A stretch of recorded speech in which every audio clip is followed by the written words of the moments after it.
Students, आज का जो इम्पोर्टेंट न्यूज़ है उनको हम रीड करेंगे। फर्स्ट न्यूज़ है वेस्ट एशिया के बारे में। आज का जो द हिंदू न्यूज़पेपर है उसमें मैक्सिमम न्यूज़ पॉलिटिकल पर्सपेक्टिव से हैं। 4 स्टेट्स एंड 1 यूनियन टेरिटरी के वहाँ पे जो लेजिस्लेटिव असेंबली के इलेक्शंस का रिजल्ट अनाउंस हुआ है, तो उसी के डेवलपमेंट के बारे में मेंशन किया गया कि किसी स्टेट के वहाँ पे जो नया चीफ मिनिस्टर है उसको चूज करना है, उसके रिगार्डिंग में डेवलपमेंट हुआ है। कहीं पे जो क्लियर मेजोरिटी नहीं आया तो अदर पॉलिटिकल पार्टी है वो सपोर्ट करेंगे उनको।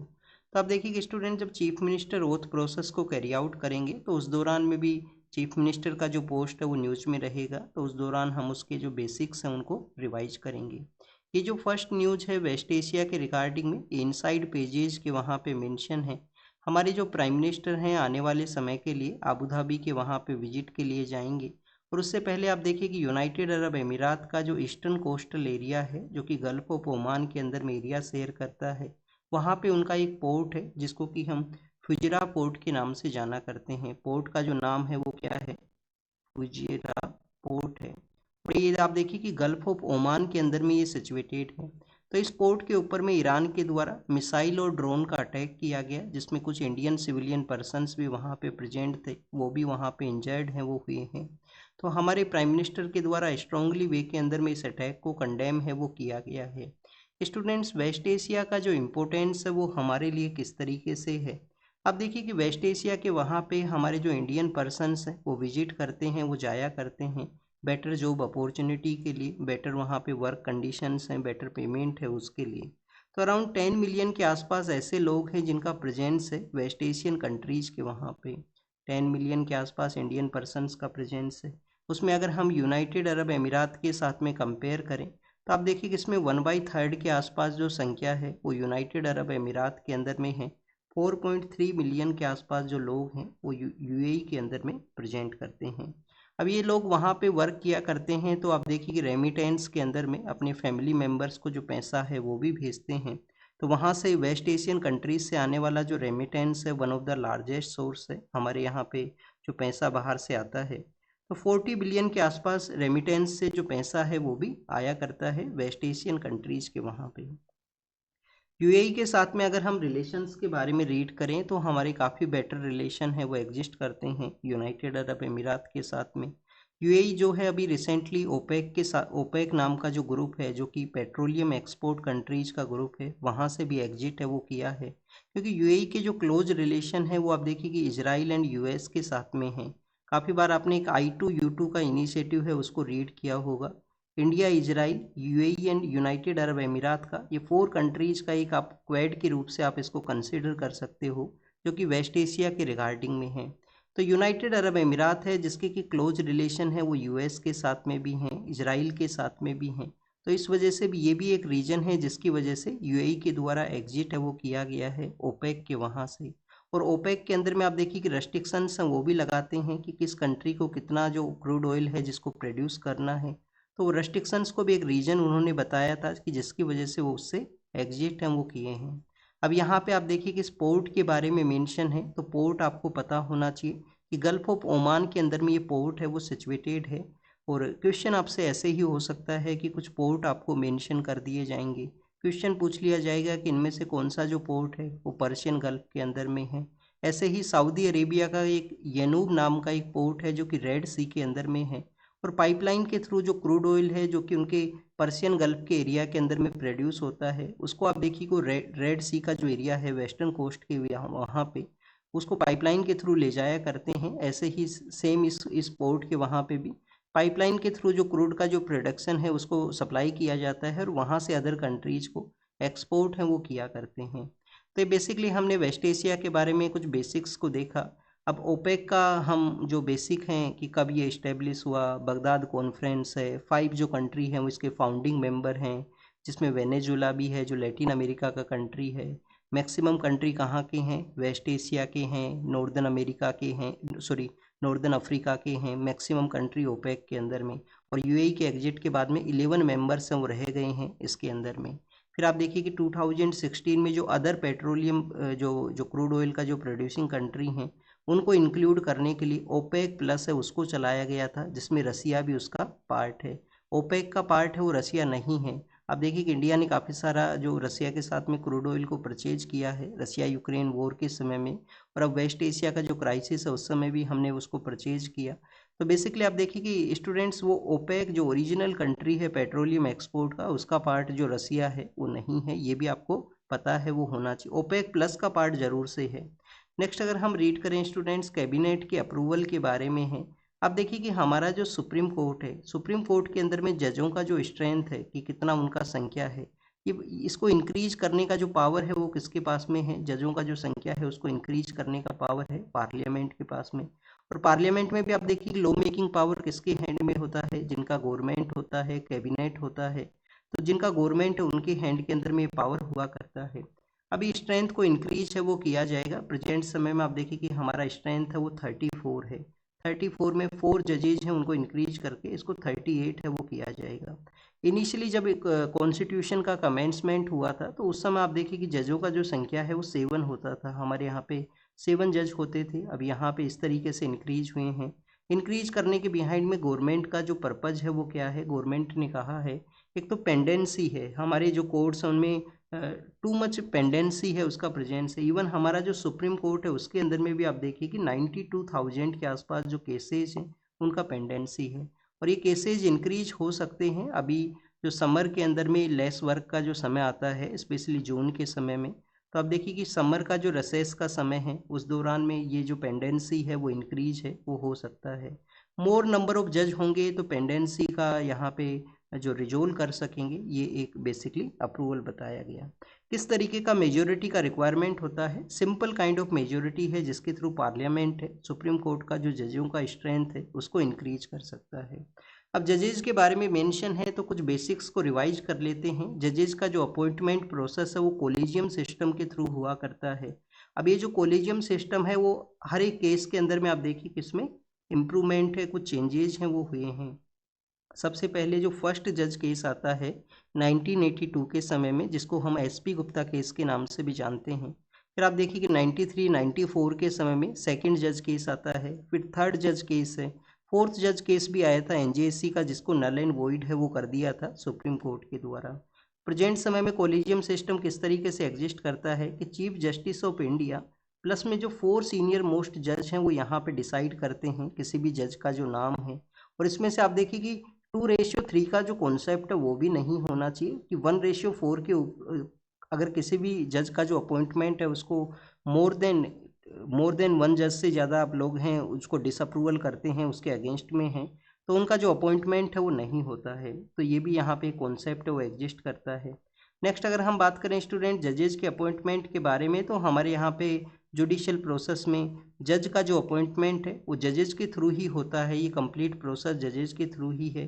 तो काफ़ी बार इसके अगेंस्ट में वॉइस भी रेज होता है कि जजेज का जो अपॉइंटमेंट है उसमें मोर लिबरल वे को कंसीडर किया जाए, मोर पैरामीटर्स उनको यहाँ पे कंसीडर है वो किया जाए।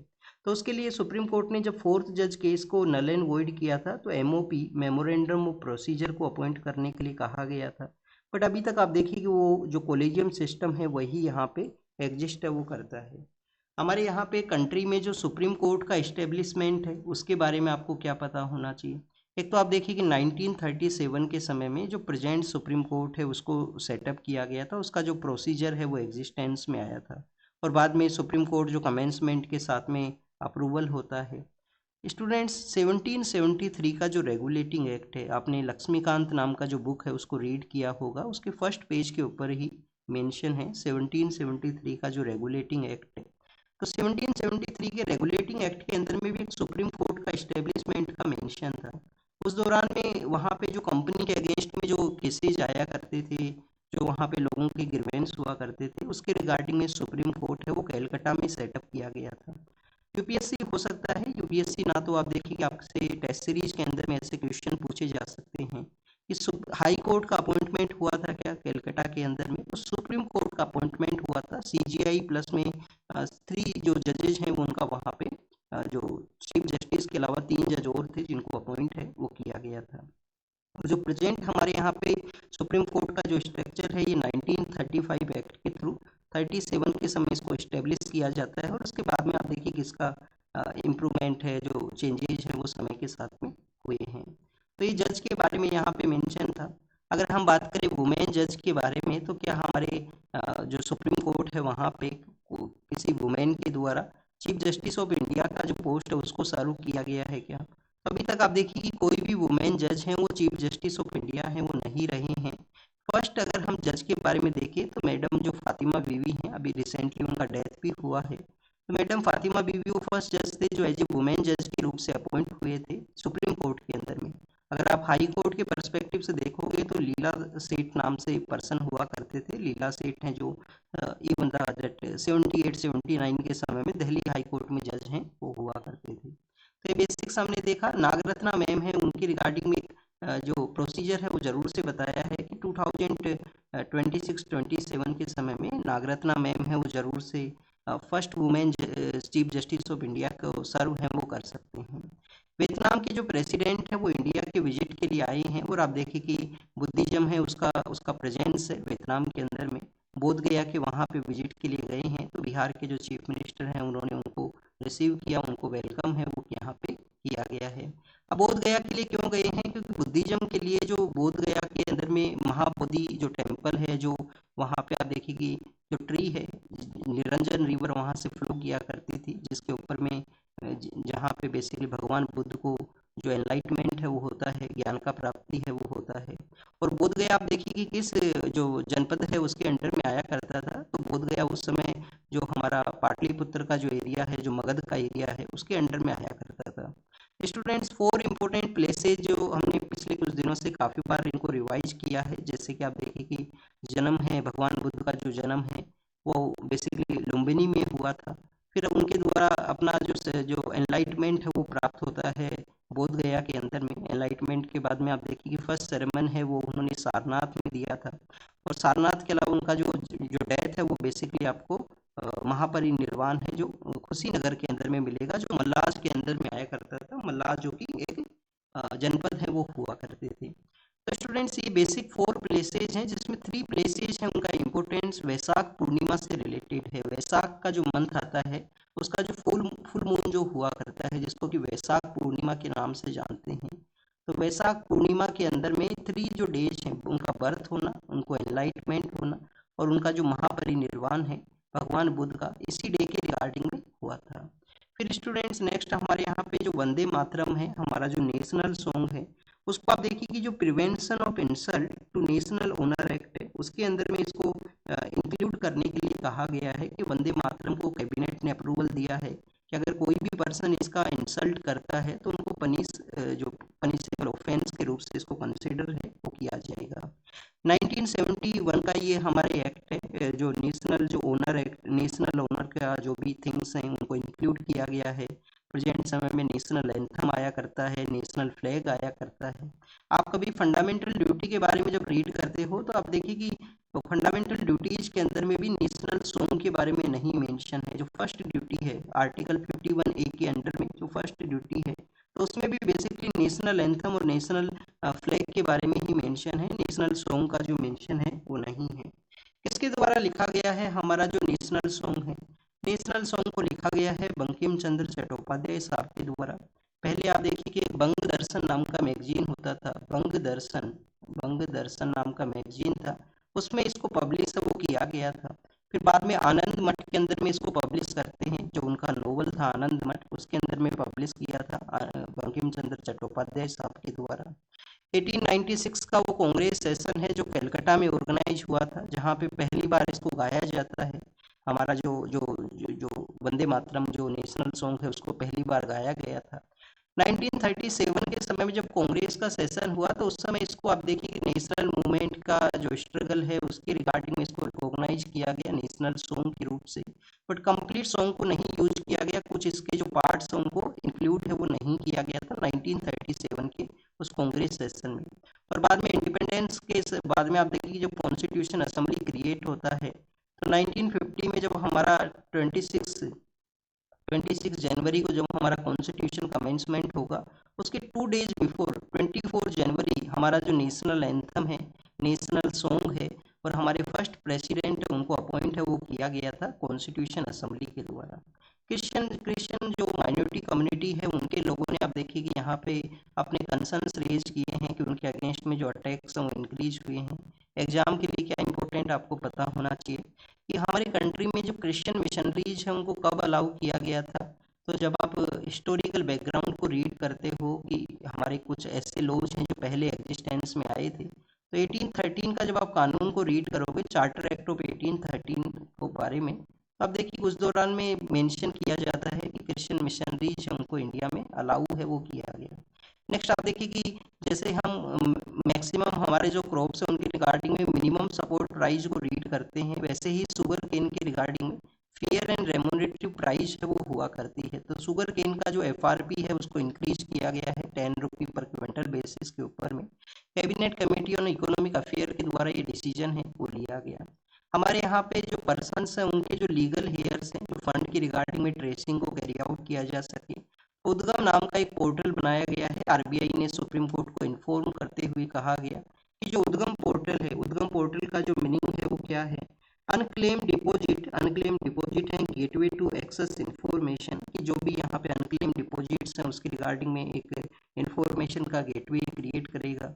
तो बेसिकली 30 बैंक्स हैं जो इंटीग्रेट हुए हैं इस उद्गम पोर्टल के ऊपर में कि लीगल हेयर्स हैं वो अपने फंड को यहाँ पे ट्रेस करें किसी भी पर्सन के रिगार्डिंग में।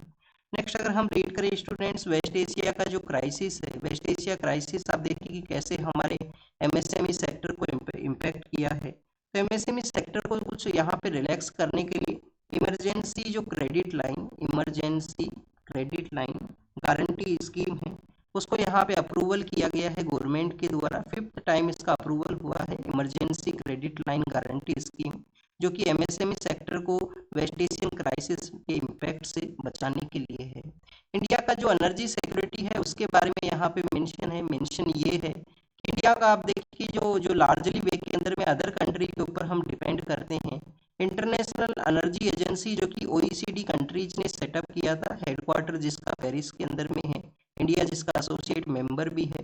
तो इंटरनेशनल एनर्जी एजेंसी ने कहा है कि 1973 का जो ऑयल क्राइसिस है जिसकी वजह से उनको क्रिएट किया गया था, फिर 1979 के समय जब ईरानियन रिवॉल्यूशन का इम्पैक्ट होता है, और 2002 का वो सिचुएशन है, उससे भी आप देखिए कि सिवियर कंडीशन है। इवन 2022 का जो रसिया यूक्रेन क्राइसिस है उससे भी सिवियर कंडीशन है प्रेजेंट समय में, ऑयल का जो डिस्टर्बेंस है।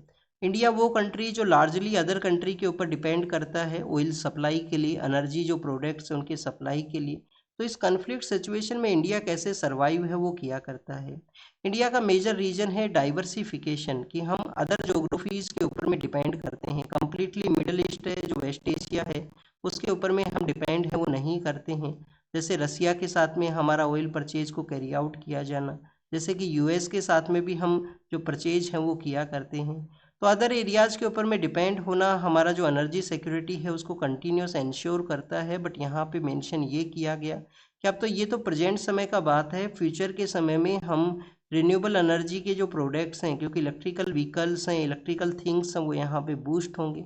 तो जो नया डोमेन है उसके लिए हम कैसे कैरी आउट करेंगे, जिसमें चाइना का प्रेजेंस है, रेयर अर्थ एलिमेंट्स में चाइना का प्रेजेंस है, मैक्सिमम 91% है जो चाइना के वहाँ से ही मिला करते हैं। तो आप देखिए इसके लिए हम जो अफ्रीकन कंट्रीज हैं उसके साथ में हमारा जो इंगेजमेंट है उसको इंक्रीज किए हैं, तो उसका भी यहाँ पे मेंशन किया गया। फिर स्टूडेंट सोलार के बारे में है, हमारा जो सोलार प्रोडक्शन है वो इंक्रीज हुआ है। अब ज़रूरत है कि सोलार प्रोडक्शन के साथ में जो बैटरी का जो स्टोरेज कैपेसिटी है उसको भी यहाँ पे उसी पेस के साथ में इंक्रीज है वो किया जा सके, जिससे कि जो फ्यूचर का जो एनर्जी है इलेक्ट्रिकल का जो जो यहाँ पे प्रोडक्शन है उसको हम बेटर वे में यूटिलाइज हैं वो कर सकें। तो उसी के रिगार्डिंग में कुछ डाटा यहाँ पे मेंशन है, आप पॉइंट्स को याद कीजिए। मैक्सिमम डाटाज को आप कितना रिटेन कर पाओगे कि कितना परसेंट इंक्रीज हुआ, कितना परसेंट यहाँ पे कोई इंपॉर्टेंट डाटा है वो तो आपको पता होना चाहिए जो एग्जाम में आप कोट कर सको। नेवल फोर्स के बारे में है, जैसे हमारे यहाँ पे प्रोजेक्ट 17A है,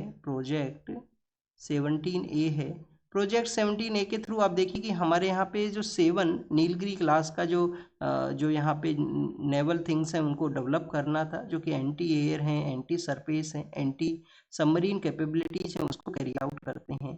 तो नेवल सेक्टर के अंदर में इंडिया का जो डोमिनेशन है उसका एक्सपेंशन है उसके बारे में ये मेंशन है इस आर्टिकल के अंदर में।